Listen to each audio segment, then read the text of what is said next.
Hi, Kogo here. So I was watching first playthroughs of Touhou games where I noticed most people change the amount of starting lives in the options, so I decided to make a video about it. I got a slight bit curious as to how this affects gameplay, and I wanted a video out for PCB's 20th anniversary, so here we are now. Today I'm going to talk about the pros and cons of having the option of customizable resources by looking at the early Touhou games and seeing how those games handled. So for those who don't know, Touhou's 1, 2, and 4 through 9 had the ability to change the amount of lives you get when you start the game, and or use a continue. Touhou's 2, 4, 5, and 6 have the ability to change starting bombs as well. You might not know this because, aside from POV, the 9th game, all of these aren't available on Steam. I wouldn't recommend the Steam version of POV either, since that version has its own set of problems, but that's besides the point. In matter of faith, this feature was removed and never came back in any future installment afterwards. The feature games defaulted to 3 starting lives with no option to change it. So why did it get removed?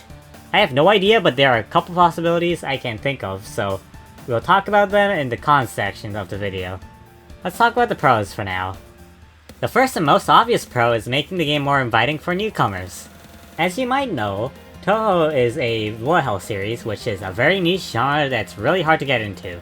Bullet hells, as you might be able to tell from the name of the genre, are supposed to be hellishly hard, so having customizable lives helps to ease in players by giving them more chances.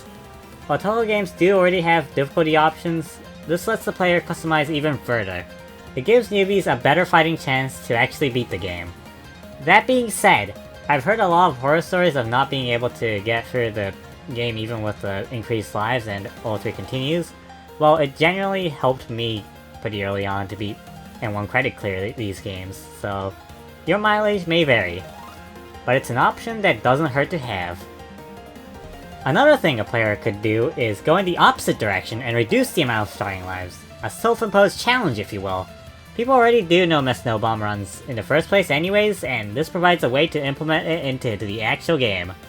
Now this is the point of the video where I thought I would talk about the multiplayer for score for decreasing lives, but apparently that doesn't exist! The multiplayer only exists to punish the use of increased starting lives, which is really weird. I don't understand why it doesn't exist for the opposite, risk versus reward if you will, but oh well. Now those don't sound too impressive, but both go a long way in terms of both accessibility and replayability. The option of choosing the amount of lives you start off with seems simple, but does fundamentally change the way you view the game, where decreasing it provides a challenge of trying to not get hit. The default amount, you should think a little bit more on where to use your resources, and increasing it gives rookies a chance at success. It's an option that doesn't hurt to have, so why doesn't it remove it? My first guess as to why it got removed was the possibility of newbies accidentally decreasing the amount of starting lives while navigating the options menu. It does seem like a very idiotic mistake to make, and while I never encountered this problem personally, I've seen so many streamers playing Touhou for the first time do this. It annoyed me so much that it's the main reason this video exists in the first place. My second guess, and what I presume to be the actual reason, is the engine switch.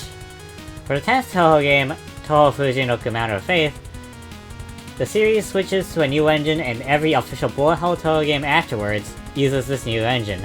Then, for whatever reason, whether it be that he was too lazy or that he actually forgot about it, he didn't implement customizable lives into the game and proceeded not to for the rest of the series.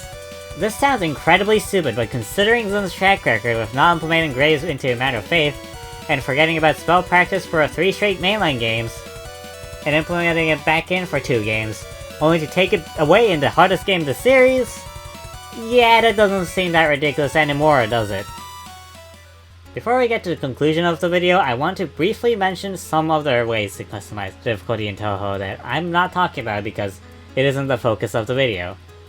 First off is Shot Slow in Perfect Cherry Blossom and Imperishable Night, which quote-unquote simplifies the controls. It is pretty miserable to play with, and I don't think anyone would even choose to use it. Second is Slow Mode, also in PCB and IN, which intentionally lags the game when there are a lot of bullets on screen. I honestly find this concept pretty intriguing, but I don't know enough about it to talk about it in a meaningful way. Lastly, there is technically a way to increase starting lives in Unconnected Marketeers by using the Physical Enhancement Jizo card, but that only increases 1 life, and I don't know how much is related to the topic of the videos, so I've decided to leave it out. In conclusion, I think customizable starting lives is a pretty nice thing to have that wouldn't take too much effort to include. It provides accessibility for new players and replayability for the experienced ones. It's something really simple but very effective at easing new players into the series. I really hope Zen remembers that this option existed and puts it back into the series at some point in the future.